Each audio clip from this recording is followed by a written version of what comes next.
Did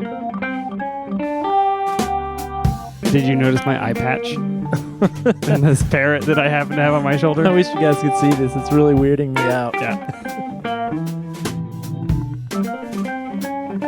Welcome to Hello PhD, a podcast for scientists and the people who love them. Today on the show, we take to the high seas and explore the strange phenomenon of scientific publication piracy. Stay with us, mateys.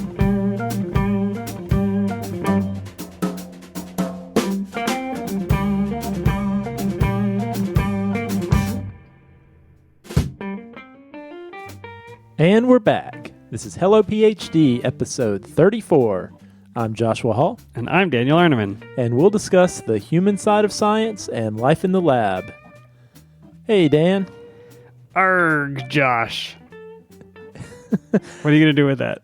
I take it there's a pirate theme on today's show. Did you not listen to the intro? Of course there's a pirate theme.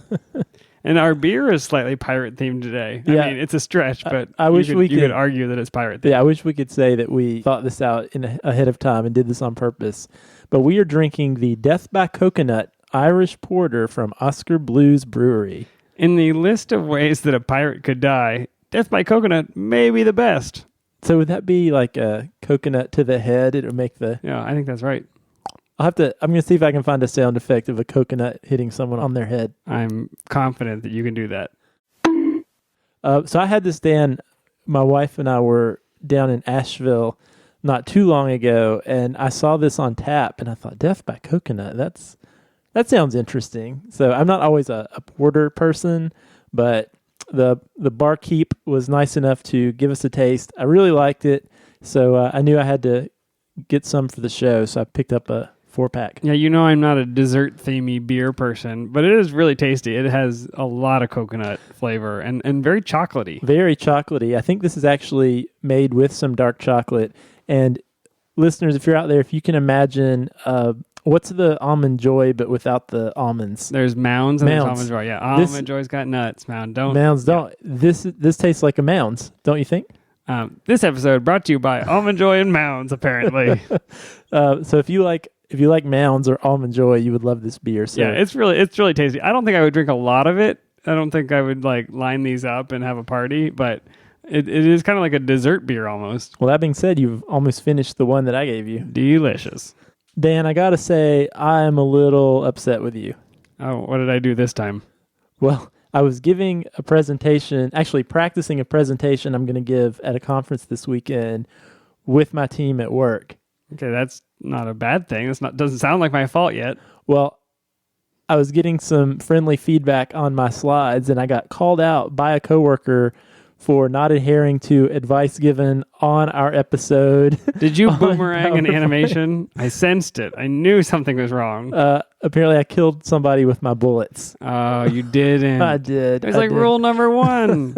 So I changed it. Why did you do it? But that's when you know it's bad. It's when you start getting called out by other people because of things you said on your podcast. Okay, so who is this presentation for? Have I saved a group of people from having to listen to 1,000 bullets? You have. You've saved the good people at the Understanding Interventions Conference. You are welcome, people. You're very, very welcome. I'm so glad. And Anna, I'll get you back. All right, Dan. So I'm good at context clues. I assume we're talking about pirates today. Did you notice my eye patch? And this parrot that I happen to have on my shoulder? I wish you guys could see this. It's really weirding me out. Yeah. Hey, before we get into it, I've got a pirate joke. Do it. All right, what is a pirate's favorite protocol? Favorite protocol? I have no idea. PCR. Oh my gosh. Yeah, I should have seen that coming and I didn't. But what are we talking about today, Dan? I take it we're not talking about the Blackbeard type. No, this is a story that has come across my vision a couple of times and most recently was sent to us by a listener. And it's this idea that scientific research articles are very, very expensive, as you know. Universities normally keep subscriptions, but a lot of times they're cutting back. And so what happens when you need access to a journal and you don't have access? It turns out there's a black market for that. I feel like I've been spoiled being at a large research institution for over a decade now. I find that most articles that I've wanted to get my hands on, I've been able to. So you one percenters at the big ivory tower just get whatever you want. Well, I guess so, but I was actually visiting some friends back at my alma mater, which is a small liberal arts school, and actually heard some of the faculty there lamenting this very fact that they had trouble getting access to, and their students getting access to some of the papers they needed. Well, I have to say, no longer being a university employee, sometimes I want to look up a paper. I see some research in the news or I'm interested in a topic, and I can't get to the primary literature anymore. And I've got like connections on the inside. If I really care about it, I could either go down to the university, sit at the computer, download the paper, or call in a favor from a friend. But who are these academic connections you have? Do tell. I will not reveal their identities. But it seems kind of bad to me that I can't get access to these journals. Now, I could pay $30 per paper, but as you know, once you start down a thread of research, you're not just going to get one paper. You're going to need 4 or 5 or 7. So it really adds up. And to me, I kind of feel like this research was done with my tax dollars. So I don't know. It just feels weird to have to pay for it. That's a good point, Dan. So what are you to do? So what do people do, Dan? Well, so I mentioned there's this black market, and there are a couple of websites and probably some other places that have sprung up. The most notable are probably LibGen and Sci-Hub. And what these sites do are they set themselves up in Russia or somewhere that's outside of U.S. territory and UK territory in many cases. And they log in through EDU proxies. So they might have access to somebody's university account. They'll log in, download the journal articles, and then host them online. So Sci-Hub, for instance, has something like 48 million articles available online. Now, they're in a legal battle. They're being sued. They're being chased around the internet. Every time they take down a domain, they put up a new one. I think people want this service, but then the question is, it's not legal for sure. And what are you supposed to do about it? So this is interesting. So in some ways, this is like the Napster of research articles. Yeah, I think that's a good analogy. Something that everybody feels like is a normal thing to want, and yet it's still illegal. So in this case, I know with the music situation, the recording industry, those were really the ones who were going after, these music pirating sites. So who are the people going after things like Sci-Hub? Well, the publishers, the for-profit publishers. I think the one bringing most of the lawsuits is Elsevier, but I'm sure there are others, and they will do these cease and desist and take down letters, and they're going in after these websites in international courts to try and get them offline. Interesting. I mean, I really do see the dilemma. I mean, we talked about papers just a couple weeks ago and what an integral part to being a scientist that is. But if you're somewhere that does not have great access to some of these journals, maybe your university, I mean, these are pretty expensive. I would imagine these site-wide licenses for these journals. If you need these articles to do your research, which is your livelihood, and you can't get them, I can see why obviously there is a big demand for this, which is why it exists. Yeah, and I think part of the thing that rubs people the wrong way is, you and I have both done research, we've both published. And so, we did that work on NIH grant money or some other funding. I don't know, did you ever peer review somebody else's work? I helped out a little bit. I know my PIs did. Yeah, and was there like a big check in the mail for that service that your PI provided? I believe that was volunteer basis. Totally voluntary. And you didn't pay any money to get your paper published, right? Like color figures are free and you could just do as many as you wanted. Yeah, I have to say, I would love to know. I don't publish as much as I once did. Is that still a thing? I remember you used to have to pay exorbitant fees in addition to the normal fees to publish color figures, and I assume very few journals actually print actual in-print physical copies anymore, and there would be no extra cost of color. I'm sure some do, but people are probably paying the subscription cost. But the reality is you're a reviewer, you're creating the content. Most of the work that goes into creating these journal articles is done free to the publisher.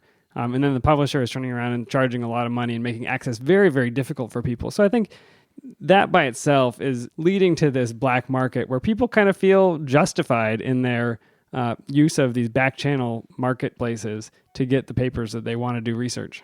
Yeah, and I wonder if along with that is a rise in the number of journals that have gone open access entirely. Yeah, I think that's part of this process is researchers saying no more, basically. Yeah, I mean, I think as more and more articles are available, open access and free from the get-go, when you then encounter these other articles that suddenly are behind a paywall, that can be very frustrating, especially when we're talking about information, maybe health information that could advance human health and things that are beneficial to society. And as you mentioned, Dan, things that are funded mostly with our tax dollars if you're here in the US, UK, or elsewhere. But, we were talking a little bit about this earlier, and that got me thinking about PubMed Central. So actually just recently, Dan, I work on a grant, and we were doing our progress report and had to enter in some publications that were associated with that grant. And some of them came back that they were non-compliant because they were not archived in PubMed Central yet. Okay, what is PubMed Central? Yeah, so PubMed Central has actually been around a while. I'm sure there have been times where you've done a PubMed search and maybe you've seen a couple links where you could get the paper. There was the publisher link, and then there was one that said PubMed Central. Yeah, I love that link. Which one do you click on? I click on the free one. Yeah, so the PubMed Central one is always going to be free. Sometimes that's the only one that's available. And so what PubMed Central is it's a free digital repository through NCBI, and it archives all of these publicly accessible scholarly articles that are full text and published that have to do with biomedical and life sciences. Now, what you shouldn't do is confuse PubMed Central and PubMed because they're actually not the same thing. They have the same words in them. I know. Like many government things, the naming is confusing. But actually, PubMed is a searchable database of citations and abstracts.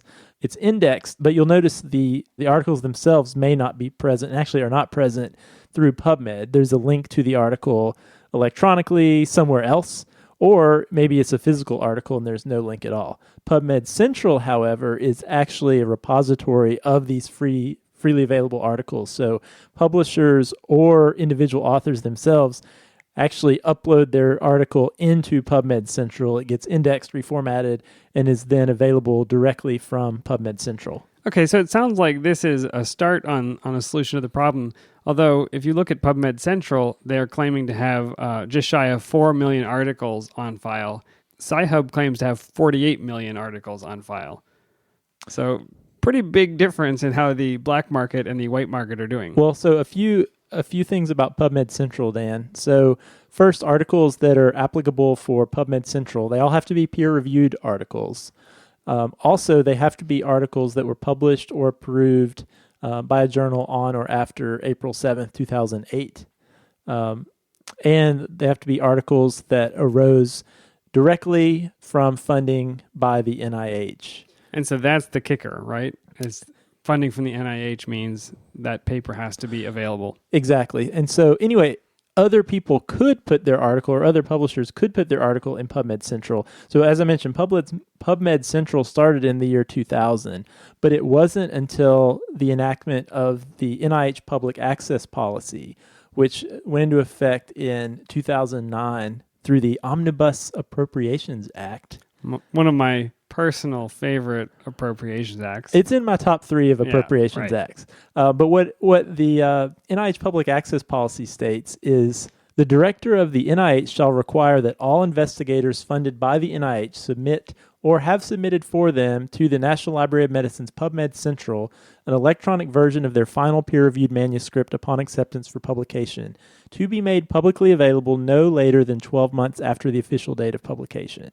All right, and so basically what this means is that starting in 2009, any research that was funded by the NIH has to be uploaded in PubMed Central. Which is a lot of research for our biomedical graduate student audience. May not be a lot for people in the other sciences, but I guess that's their own problem. Yeah, well, I'm guessing a lot of these Sci-Hub articles are likely articles that were published before this mandate came online. Yeah, that makes a lot of sense. Do you remember way back in the day before the internet when if you wrote a paper, you would order extra copies of it that they would send you, and then like people from a different country who didn't have access to your, didn't subscribe to your journal would write to you, and you would package up that article and you would mail it to them. Yeah, somewhere, Dan, in a box, either in my office or at my house, I have a stack of these prints. And I think we were sort of on the the cusp of that going out of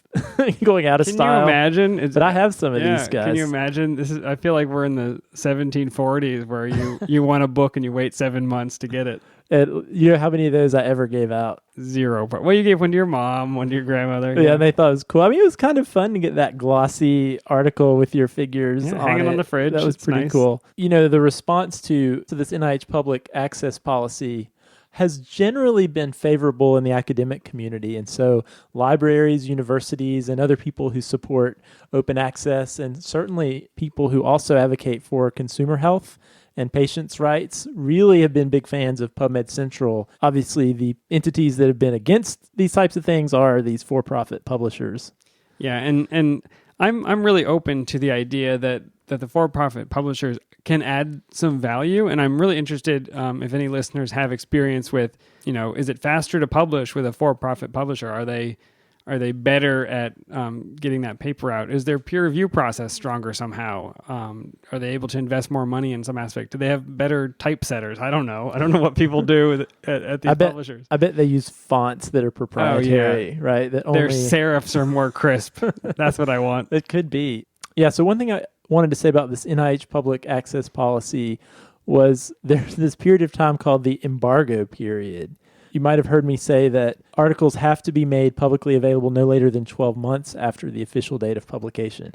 So a lot of journals, what they do is they will automatically upload their articles into PubMed Central, but 1 year after publication date. So, I feel like in some ways I have mixed feelings about that, because I always feel like you're either in or you're out as far as being pro or against open access. But I don't know, Dan, maybe that is a valid compromise between publishers who still want to be able to exist, because some of these publishers, even the ones that are not for profit, they are in a model where they need to recoup their costs of doing business, of getting the material out there. What do you think about that, the embargo period? Yeah, I mean, I think there are clearly already examples of for-profit and not-for-profit organizations doing this. So it's really hard to make the case that it has to be done one way. Obviously, there are multiple paths that work. So I think we can learn from both. The whole 1 year limitation, to me, feels like it's going to slow down the pace of science. And the total limitation on access, I mean, that is clearly a detriment to the advancement of science. But maybe there's a middle ground. I don't know what it is. It just feels like once the information is published, it should be available. Live free or die. Love to hear from the listeners. How are you using these websites? We will obviously not use your name because we don't want anybody to get in trouble. But is this really common in your department? Do people routinely go to Sci-Hub or LibGen, and is your PI doing it, or is it kind of something that you make the undergrads do to limit your liability? I'm really interested in how this is playing out in the culture. And if you haven't been to Sci-Hub or LibGen, we'll post a link on the show notes with detailed information. No, wait, we won't do that. Nope, not going to do it. We will not do that. But we will tell you how to find out how to do it. All right, Dan. There was a lot of response to the etymology puzzle this week. Yeah, the clue was super easy. I got to say, you really lobbed a softball out there this week. I'll read it again. It was, this mosquito-borne virus is making headlines as a danger to pregnant women, but some scientists suggest that the panic is overgrown. All right, Dan. Well, obviously... Dengue fever. Nope. Obviously, you're referring to the Zika virus. Obviously, the Zika virus. But I've been excited all week to hear you talk about the etymology of Zika. Yeah, so one of those words or phrases in that clue contains the literal meaning of Zika. Fascinating. Are you excited about this?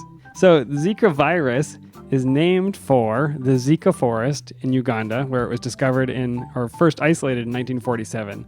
But Zika forest is named in the Luganda language, and the word Zika means overgrown. So you can imagine people, they've got this forest, it's very overgrown, they call it that. Somebody isolates a certain virus there, we call it that. I just think it was very funny that overgrown happens to be the literal meaning of Zika, and now it's kind of like exploding. Wow, interesting. So it's actually living into its name. So Dan, do we have a winner this week? We sure do. It was KT, who is a William and Mary grad, it turns out. Go Tribe. That's your alma mater. That is. I like to hear that. Clearly they're a smart person. Yeah, I think everybody who went there is, I'm sure. Well, congratulations to KT, and we will send you your Amazon gift card. So what's this week's clue? Today's clue is the last one that was sent to us by Megan Bond from Rice University. She wrote a few of them for us. She's done a great job with these. This is the one that I did not get that she felt was quite easy, so we'll see how you do. This lump of fungus bacteria wastes away its victims. I'll read it one more time. This lump of fungus bacteria wastes away its victims. Remember, I'm looking for a scientific word described by the clue, and once you get it, you'll find that the literal meaning of that science word is a phrase in the clue itself. If you think you know the answer, email it to puzzle@hellophd.com, and we'll randomly select a winner from all the correct responses and send the lucky puzzler an Amazon gift card. I think if you have a micro background, you'll do better on this than I did. I've got some ideas. I hope you do. Dan, great show this week. I learned a lot. Arg! We didn't practice our pirate voices very much. Shiver me timbers. We didn't call anybody a landlubber. I feel like we really missed an opportunity here. RT-PCR. CRISPR. Oh, that was a good one. Yeah, I like that. So if you have a topic you would like to hear discussed on the show, you can send us an email, podcast@hellophd.com. We love to get your tweets or hear from you on the Facebook page. If you think of it, head over to iTunes and leave us a review that helps other people find out about the show. We love to read them. I'm just going to polish off my delicious mounds in a glass. It's too bad. It's been really nice knowing you. I assume if you finish that Death by Coconut, it'll be the last. What a way to go. Yeah, it was worth it. We'll see you next week. See you next time.